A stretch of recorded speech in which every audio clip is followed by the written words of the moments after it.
إله إلا الله لا إله إلا الله لا إله إلا الله محمد رسول الله أنت تطلع بيننا في الكواكب كالبدور بل وأشرف منه يا سيدي خير النبي.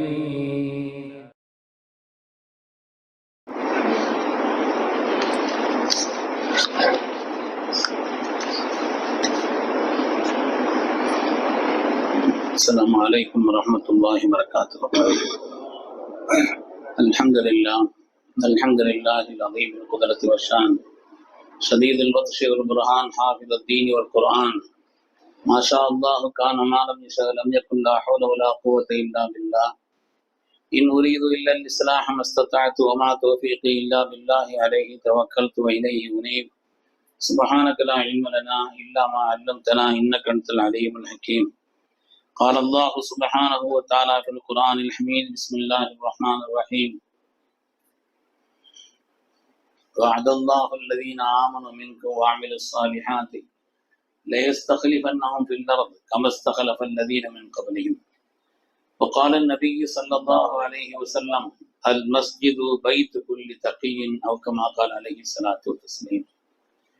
கண்ணியமிக்க முஃமினீன்களே, அல்லாஹ்வின் நல்லடியார்களே, அருமை நாயகம் ஸல்லல்லாஹு அலைஹி வஸல்லம் அவர்களின் பாக்கியம் நிறைந்த உம்மத்துமார்களே, ரப்பு சுப்ஹானஹு வ தஆலா அவனுடைய மேலான கட்டளையை ஜும்மாவுடைய ஃபர்தை நிறைவேற்றுவதற்காக ஒன்று சேர்ந்திருக்கக்கூடிய நம் எல்லோரையும் அல்லாஹ் கபூல் செய்திருந்தார்.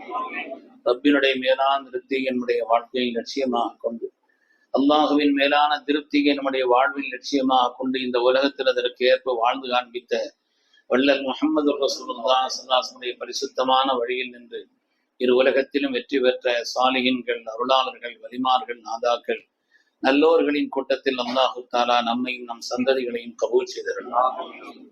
கண்ணியமிக்க முஃமினீன்களே, டிசம்பர் மாதம் 6ஆம் நாள் 1992 அக்கிரமக்காரர்களால் பாபரி மஸ்ஜித் தகர்க்கப்பட்ட நாள். அது தகர்க்கப்பட்டது அக்கிரமக்காரர்களால் தவறான ஒரு செயல்தான் என்பதை தீர்ப்பு சொன்ன நீதிபதியும் கூட தன்னுடைய தீர்ப்பிலே சாடை மாடையாக அவர் சுட்டிக்காட்டியிருக்கிறார். தீர்ப்பு சொன்ன சந்தர்சூட் அவர்கள் சொல்வார், இந்த இடத்தில் பள்ளிவாசல் இருந்தது, அதே போல அதன் கீழ் கட்டிட இடிபாடுகள் இருந்தது சிலதை தவிர அது கோயில் என்று நிரூபிப்பதற்கான எந்த விதமான தடயங்களும் அதிலே அமைந்திருக்கவில்லை. இங்கே ஒன்று கூடியது தவறு, இடித்தது தவறு என்றெல்லாம் எல்லாவற்றையும் சுட்டி காட்டிவிட்டு ஆதாரங்களின் அடிப்படையிலோ நீதியின் அடிப்படையில் அந்த தீர்ப்பு செல்லவில்லை என்பதை கடைசியாக அவருடைய வாசகம் சொல்லி அமைந்தது. இப்படி ஒரு தீர்ப்பு நம்மிடத்திலே வந்து சேர்ந்து விட்டதை என்ன செய்வது என்று நான் 3 நாட்களாக சாமியின் முன்னால் உட்கார்ந்து கொண்டே இருந்தேன். சொல்கிறார் தன்னுடைய தீர்ப்பிலே, சாமிக்கு முன்னால 3 நாள் நான் தொடர்ந்து உட்கார்ந்து கொண்டே இருந்தேன். என்ன செய்வது என்று கடைசியாக என்னுடைய உள்ளத்தில் தோன்றி அதைத்தான் தீர்ப்பாக சொன்னேன் என்று சொல்கிறார். இதற்கு ஆதாரங்களோ அடிப்படைகளோ சட்டத்தின் நியதிகளோ எதுவும் இல்லை என்பதை அந்த வாசகம் உறுதி செய்கிறது. உண்மையானவர்களே, தொடர்ந்து அந்த அக்கிரமம் துவங்கிய அந்த அக்கிரமம் அதற்கு பிறகு தொடர்ந்து தொடர்ந்து தொடர்ந்து ஞானவாபி என்று தொடர்ந்தது.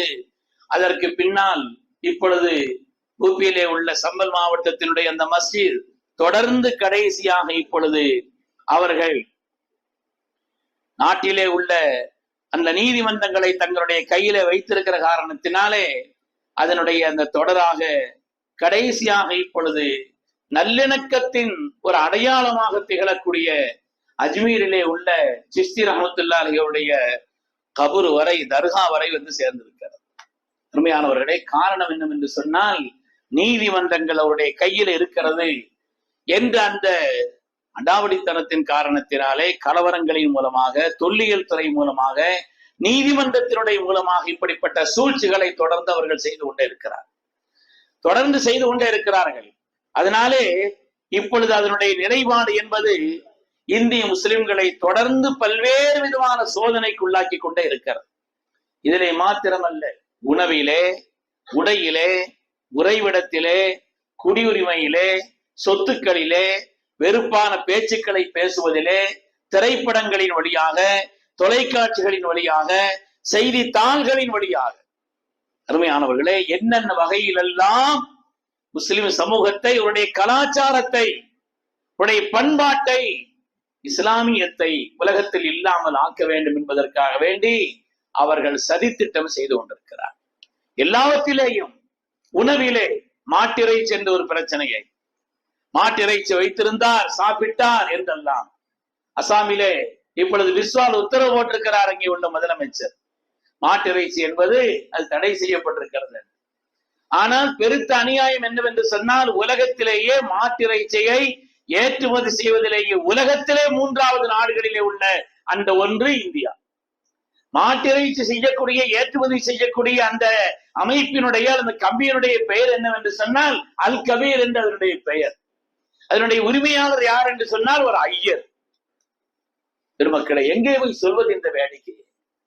எனவே உணவு விஷயத்திலே, உடை விஷயத்திலே புர்காவை போட்டுக்கொண்டு பள்ளிகளுக்கு செல்வதை ஊபி போன்ற மாநிலங்களில் தடை செய்து வைத்திருக்கிறார்கள். புர்கா போட்டுக்கொண்டு ஓட்டு போட சென்ற பெண்களை நிர்பந்தமாக அதை கலத்து சொன்ன அவலமும் இங்கேதான் நடந்திருக்கிறது. தொழில் துறைகள் சொல்ல வேண்டியதே இல்லை.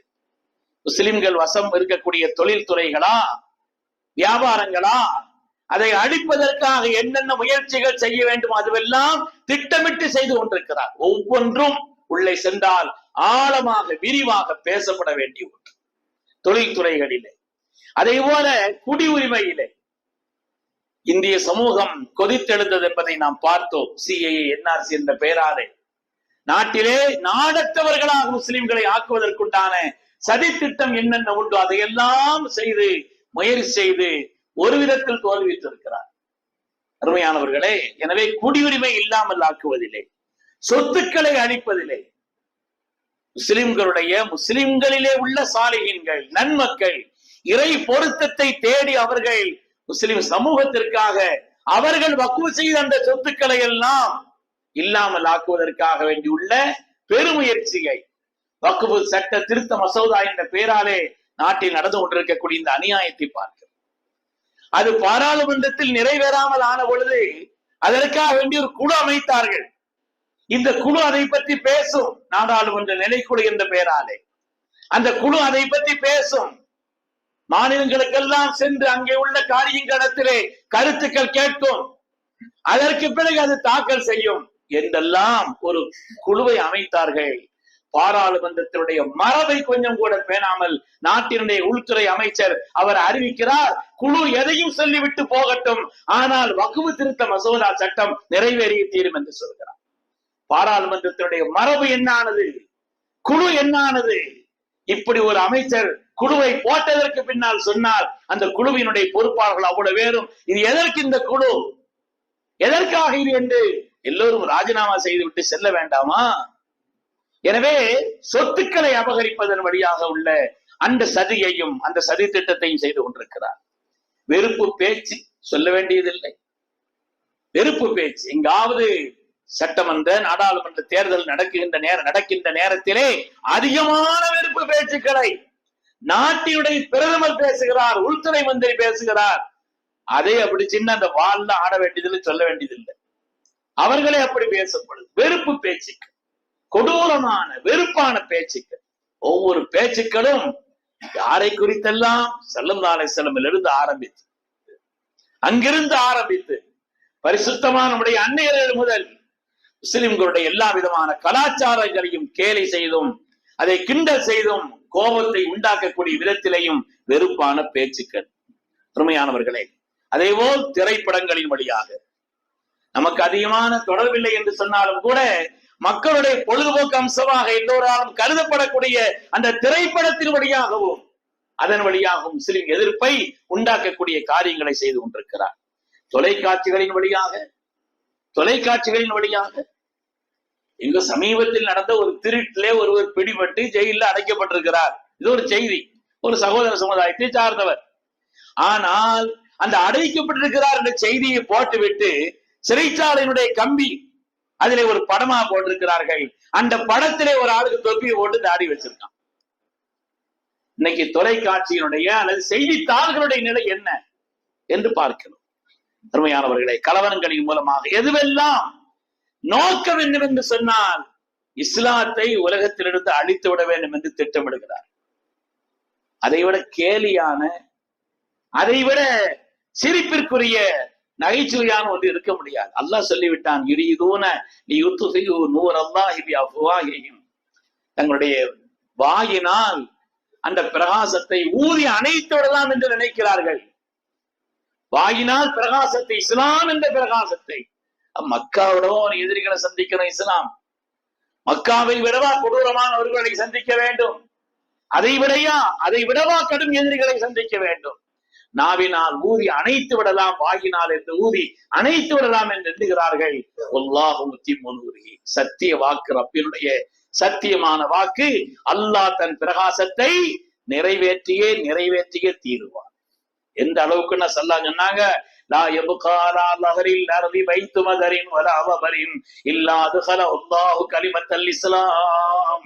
உலகத்திலே குடிசை வீடோ மாடு வீடோ இஸ்லாம் நுழையாத ஒரு வீடு உலகத்தில் இருக்காதுன்னு சொன்னார்.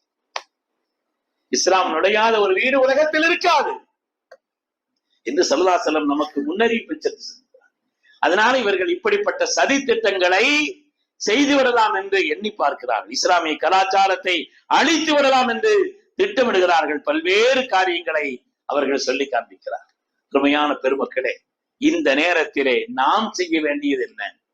பள்ளிவாசல்களை குறிவைக்கிறார்கள், இஸ்லாமிய கலாச்சாரத்தை குறிவைக்கிறார்கள், இஸ்லாமிய நடைமுறை அம்சங்களை, அது ஒன்றுமில்லாததை போல அவர்களை எல்லாம் மற்றவர்களை தூண்டிவிட்டு இஸ்லாத்திற்கு எதிரான வார்த்தைகளை, கோஷங்களை போட செய்யக்கூடிய இந்த காலகட்டத்தில் அதை அழிப்பதற்கு அவர்கள் திட்டமிடுகிறார்களோ அதை மேலும் கண்ணியப்படுத்துவதற்கு நாம் திட்டமிட வேண்டும்.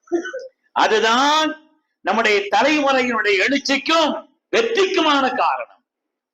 பள்ளியை இழிவுபடுத்துவதற்கும் அழிப்பதற்கும் உடைப்பதற்கும் முயற்சிக்கிறார்களா?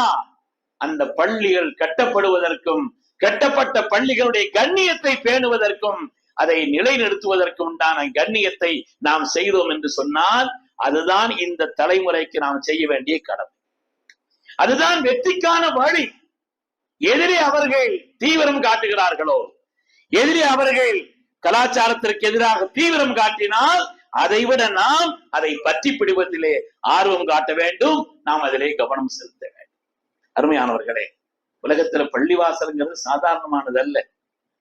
பள்ளிவாசலுடைய கண்ணியம்ங்கிறது சாதாரணமானதல்ல. இன்னும் சொல்ல போனால் அல்லாஹ்வுடைய ரசூலின் அருளான ஒரு வாக்கு சொல்வார்கள், பள்ளிவாசல் தான் ஒரு முஃமினுடைய உண்மையான வீடுன்னு சொன்னாங்க. ஸல்லல்லாஹு அலைஹி வஸல்லம், அல் மஸ்ஜிது பைத்து குல்லி தகியின், இறையச்சம் உள்ள ஒவ்வொரு மனிதனுக்கு உண்டான வீடு என்பதை பள்ளிதான் சொன்னாங்க. எங்க இருந்தாலும் அவருடைய கல்புங்க இருக்கும். கல்புஹு முஅல்லகன் பில் மஸாஜித், அவருடைய கல்பு பள்ளியோடு தொடர்புள்ளதாக இருக்கும். நேரமாகி விட்டதா, வாங்க சொல்லப்பட்டு விட்டதா, தொழுகைக்கான வக்து வந்து விட்டதா, ஜமாத்தினுடைய நேரம் என்ன, பள்ளியோடு உள்ள ஒரு தொடர்பு அவருடைய கல்வியில் இருந்து கொண்டிருக்குமே, அது ஒரு முஃமினுடைய அடையாளம். அல் மஸ்ஜிது பைத்து குல்லி தகியின், அல்லாஹ் அப்படிப்பட்ட முஃமின்களாக நம்மை ஆக்கி அருள்வானாக. உண்மையானவர்களே, மஸ்ஜித் என்பது உலகத்தில் உண்டான ஒவ்வொரு முஃமின்களுடைய உண்மையான வீடுன்னு சொன்னாங்க. பள்ளிக்கு அருகில இருப்பதும் கூட பரக்கத்துன்னு சொன்னாங்க. குர்ஆன் சொல்கிறது, அல்லதி பாரக்னா ஹவுலஹுன்னு சொல்லுது. அது வெறும் அங்கே உள்ள மஸ்ஜிதுல் அக்ஸாவுடைய பள்ளி மாத்திரம் அல்ல, அதை வைத்து எழுதுகிறார்கள், பள்ளிக்கு அருகிலே ஒரு மனிதர் இருப்பதும் கூட அவருடைய வாழ்வின் பரக்கத்திற்கு காரணம் என்று எழுதுகிறார். வாங்கு சத்தம் கேட்கக்கூடிய இடத்திலே, பள்ளிக்கு அருகிலே தன்னுடைய இல்லங்களை, இந்த தனித்தனி அபார்ட்மெண்ட்களா அங்கங்க போய் ராகத்தா இருக்கலாம் நினைக்கிறாங்களே, அது ஈமானுடைய அந்த வாழ்வை குறைபாடுடையதாக ஆக்கிவிடக் கூடாது. அதனால பள்ளிக்கு அருகிலே இருப்பது கூட ஒரு வகையான பரக்கத் என்று குர்ஆன் சொல்கிறது. பள்ளியினுடைய மாண்பை பேணினால், அதனுடைய கண்ணியத்தை நிலைநிறுத்தினால், நம்முடைய வாழ்வு வளம் பெறும், புகழ் பெறும். எப்படி இப்ராஹிம் அலைஹிஸ்ஸலாம் அவர்களுடைய குடும்பத்தாரும் மஸ்ஜிதுல் ஹராமை பாதுகாப்பதற்கும் அதனுடைய கண்ணியத்தை பேணுவதற்கும் முயற்சித்தார்கள். அல்லாஹ் தஆலா அந்த குடும்பத்தை, அவர்களை வாழ்வை வளம் பெற செய்தான், அவருடைய புகழை நிலைக்க செய்தான். அல்லாஹும்ம ஸல்லி அலா முஹம்மதின் வ அலா ஆலி முஹம்மதின் கமா ஸல்லைத. கியாமத் வரை உலகம் சொல்லிக் கொண்டிருக்கிறது, கியாமத் வரை. அது மாதிரி அல்லாஹ்வுடைய மஸ்ஜிதுல் ஹராமை கண்ணியப்படுத்தினார்கள், நிலைநிறுத்தினார்கள். அல்லாஹ் தஆலா அவருடைய வாழ்வை வளம் பெற செய்தான், இந்த பூமியை வளம் பெற செய்தான், வாழ்வை வளம் பெற செய்தான், புகழை நிலையாக்கினான். அதனால எந்த கலாச்சாரத்தை அழிப்பதற்கு, எந்த பள்ளியினுடைய மாண்பை இடிப்பதற்கும் அழிப்பதற்கும் முயற்சிக்கிறார்களோ, நாம இந்த காலகட்டத்திலே செய்ய வேண்டிய ஒரு கடமை என்னவென்று சொன்னால், அந்த அழிப்பதற்கு அவர் முயற்சிக்கக்கூடிய கலாச்சாரத்தை நாம் நிலைநிறுத்த வேண்டும், அதற்காக பாடுபட வேண்டும், பள்ளியினுடைய கண்ணியத்தை பேண வேண்டும். பள்ளி என்பது சாதாரணமானதல்ல. பள்ளி வாசல்கள் இல்லாமல் முஸ்லிம்களுடைய வாழ்க்கைங்கிறதே கிடையாது. பள்ளி வாசல்கள் இல்லாமல் முஸ்லிம்களுடைய வாழ்க்கை என்பதே கிடையாது. உலகத்திலே இதர மதங்கள் இருக்கிறதே, இதர மதங்கள், யூதர்களுடைய முதல் ஆலயம் கட்டப்பட்டது மூசா அலைஹிஸ்ஸலாமுடைய காலத்திலோ யாக்கூப் அலைஹிஸ்ஸலாமுடைய காலத்திலோ அல்ல. யூத மதம் உருவானது மூசா அலைஹிஸ்ஸலாம் அவர்களால் தானே. ஆனால் யூதர்களுடைய முதல் ஆலயம் கட்டப்பட்டது என்பது மூசா அலைஹிஸ்ஸலாமுடைய காலத்திலோ யாக்கூப் அலைஹிஸ்ஸலாமுடைய காலத்திலோ அல்ல. அவர்களுக்கு சுமார் 200 ஆண்டுகளுக்கு பின்னால் தான் முதல் ஆலயமே அவர்களுக்கு கட்டப்பட்டது. இந்த வரலாறு எங்கே எப்படி எல்லாம் இருக்கிறது. முதலாக அவர்களுக்கான ஆலயம் கட்டப்பட்டதே 200 வருடங்களுக்கு பின்னால் தான். அதே போல கிறிஸ்தவர்கள் ஹஜ்ரத் ஈசா அலைஹிஸ்ஸலாம் அவர்களுக்கு பின்னாலே கிட்டத்தட்ட 320 ஆண்டுகள் கழித்துத்தான் ஜெருசலத்திலே அவர்களுக்கான வணக்கஸ்தலம் என்பது கட்டப்பட்டது. ஆனால் இஸ்லாத்தை பொறுத்தவரையிலே அது மாதிரி புத்த விகாரங்கள் இருக்கிறது, புத்தரின் காலத்தில் கட்டப்படவில்லை. அவருடைய மறைவுக்கு பல வருடங்களுக்கு பின்னால் தான் அது கட்டப்பட்டது. ஆனால் பள்ளி என்பது மனித புனிதராம் நமது உயிரினும் மேலான கண்மணி முஹம்மது ரசூலுல்லாஹி ஸல்லல்லாஹு அலைஹி வஸல்லம் திருக்கரத்தால் தொடங்கிய பணி அது. பள்ளிவாசல் என்பது அல்லாஹ்வுடைய ரசூலின் திருக்கரத்தால் தொடங்கப்பட்ட அந்த பணி. உலகத்தில் ஏதாவது ஏற்ற இறக்கங்கள் இருக்கலாமே தவிர, ஆனால் பள்ளி என்பது வளர்ச்சி அடைந்து கொண்டேதான் இருக்கும். பள்ளிவாசல் என்பது பெருகிக் கொண்டேதான் இருக்கும். பள்ளிவாசல் என்பது அதிகப்பட்டுக் கொண்டேதான் இருக்கும். பிரிட்டனில் இருந்து சமீபத்திலே ஒரு புஸ்தகம் வெளியிட்டிருக்கிறார்கள். அங்கே உள்ள 1500 பள்ளிவாசல்களை பற்றிய ஒரு புத்தகம். பிரிட்டனிலே 1500 பள்ளிவாசல்களை பற்றிய ஒரு புத்தகம் வெளியிட்டிருக்கிறார்கள். அந்த 1500 பள்ளிவாசல் என்று சொன்னால் அது கட்டப்பட்டது 1889க்கு பின்னால். அந்த 1500 பள்ளிவாசல்கள் பிரிட்டனிலே கட்டப்பட்டதும் கூட 1889ற்கு பின்னால் யாரால் கட்டப்பட்டது? புதிதாக இஸ்லாத்திற்கு வந்தவர்களால் கட்டப்பட்டது. அருமையானவர்களே, எனவே உலக அளவில் அப்படி ஒரு லிஸ்ட் எடுத்தா உலக அளவில் எங்கெல்லாம் பள்ளி கட்டப்பட்டு கொண்டே இருக்கிறது. 92ல ஒரு பள்ளி இடித்தால் அதோட பள்ளியினுடைய சரித்திரம் முடிஞ்சு வச்சா? பள்ளிவாசலுடைய சரித்திரம் முடிந்து போய்விட்டதா? அதற்கு பிறகுதான் உலகத்திலே பள்ளிவாசல் 92 டிசம்பர் 6க்கு பின்னால பள்ளிவாசல்கள் உலகத்திலே இந்தியாவிலே கூட கட்டப்பட்டது அதிகரித்திருக்கிறது என்று சொல்ல வேண்டும். அதனால் அது முடியும் சரித்திரம் அல்ல, அது தொடங்கியது கண்மணி முஹம்மது ரசூலுல்லாஹி ஸல்லல்லாஹு அலைஹி வஸல்லம் திருக்கரத்தால். எனவே அது தொடரும், அது வளரும், அது பள்ளிவாசலுடைய இதயம் மேன்மைப்பட்டுக் கொண்டுதான் இருக்கும். அருமையான பெருமக்களே, அதனாலே இப்பொழுது நாம் இந்த பள்ளியினுடைய கண்ணியத்தினுடைய விஷயத்திலே பள்ளிவாசல்ல அமைதியை பேணுவது, பள்ளிவாசலிலே சுத்தத்தை பேணுவது, பள்ளிவாசலிலே அதனுடைய கண்ணியத்தை பேணுவது ரொம்ப முக்கியமான சாதாரண விஷயம் அல்ல. பள்ளியினுடைய அமைதி, பள்ளியினுடைய சுத்தம், பள்ளியினுடைய கண்ணியம். ஏதாவது நாம விரும்பாத ஒரு காரியம் பள்ளியில நடந்தாலும் கூட அதை சொல்வதற்கு ஒரு முறை இருக்கிறது, அதை அணுகுவதற்கு ஒரு முறை இருக்கிறது. நாம நினைக்கிற ஒரு காரியம் நடக்கல, அல்லது அங்கே நடக்க வேண்டிய ஒரு காரியம் கூட பொருத்தமா நடக்கலன்னாலும் கூட அதை சொல்வதற்கு ஒரு அமைதி பள்ளிவாசலுக்கு வேணும். பள்ளிவாசல் என்பது பள்ளிவாசல்ல வந்துட்டால் பதாலிக்கும் ரூபாய் ரப்போடு இணைந்திருக்கிறீர்கள் என்று ஸல்லல்லாஹு சொன்னான். அது அல்லாஹ்வோடு உங்களை இணைத்து வைத்திருக்கக்கூடிய இடம். பள்ளிக்காக நீங்கள் செல்வதும் கூட, பள்ளிக்காக வேண்டி நீங்கள் நடந்து செல்வதும் கூட, பள்ளியிலே தொழுகை எதிர்பார்த்து இருப்பதும் கூட ஸல்லல்லாஹு சொன்னான். இன்திலாரு ஸலாத், தொழுகையிலே தொழுகைக்காக எதிர்பார்த்து உட்கார்ந்து இருக்கிறீங்க. தொழுகையினுடைய நன்மை என்பது மாத்திரமல்ல, ரப்போடு உங்களை இணைத்திருக்கிறீர்கள் என்று சொன்னார் ஸல்லல்லாஹு. அல்லாஹ்வோடு உங்களை இணைத்து வைத்திருக்கிறீர்கள். அது மாதிரி நீங்கள் சடைவான நேரத்தில் நிறைவாக ஒது செய்வது, இஸ்பாகுல் உது இந்தல் மக்காரி, சடைவான நேரத்திலே நிறைவாக ஒது செய்வது, பள்ளிக்கு செல்வது, தொழுகை எதிர்பார்த்து அமர்ந்திருப்பது எல்லாம் உங்களுக்கு நன்மைகளை எல்லாம் அதிகரித்து பாவங்களை உங்களை அழித்து ரப்போடு உங்களை இணைத்திருக்கக்கூடிய செயல் என்று கண்மணி முஹம்மது ரசூலுல்லாஹி ஸல்லல்லாஹு அலைஹி வஸல்லம் சொல்லி காட்டுகிறார். உண்மையானவர்களே, ஸல்லல்லாஹு அலைஹி வஸல்லம் அவர்களால் முதலாக குபா மஸ்ஜித் அடித்தளமிடப்பட்டது. இந்த மஸ்ஜிது உஸ்ஸிஸ அலா தக்வா, இறையச்சத்தின் மீது அடித்தளமிடப்பட்ட பள்ளி.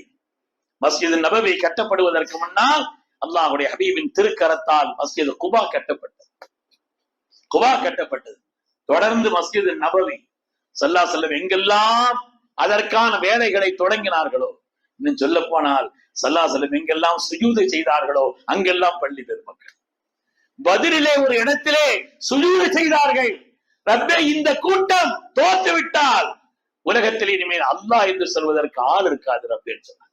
பத்ரில அரீஸ் என்ற இடத்திலே அல்லாஹ்வுடைய ரசூல் அவர்கள் சுஜூது செய்து அவர்கள் அல்லாஹ்விடத்திலே யா ஹய்யு யா கய்யூம் ரஹ்மத்திக நஸ்தகீஸ், ரப்பே உன்னுடைய அருளை நாடுகிறோம், உன்னுடைய உதவியை, உன்னுடைய ரஹமத்தை நான் உதவியாக கேட்டுக்கொண்டிருக்கிறேன் என்று அல்லாஹ்வுடைய ரசூல் கண்ணீர் வடித்து சுஜூது செய்த இடம். அன்று பள்ளி இல்லை, ஆனால் சுஜூது செய்த இடம் பள்ளி. எங்கெல்லாம் ஸல்லல்லாஹு அலைஹி வஸல்லம் தொழுதார்களோ, சுஜூது செய்தார்களோ, எங்கே நினைத்தார்களோ அங்கெல்லாம் பள்ளி பெருமக்களே. பள்ளியினுடைய பாரம்பரியமும் வரலாறும் சொல்லி முடியத்தக்கதல்ல, அப்படிப்பட்ட பாரம்பரியம்.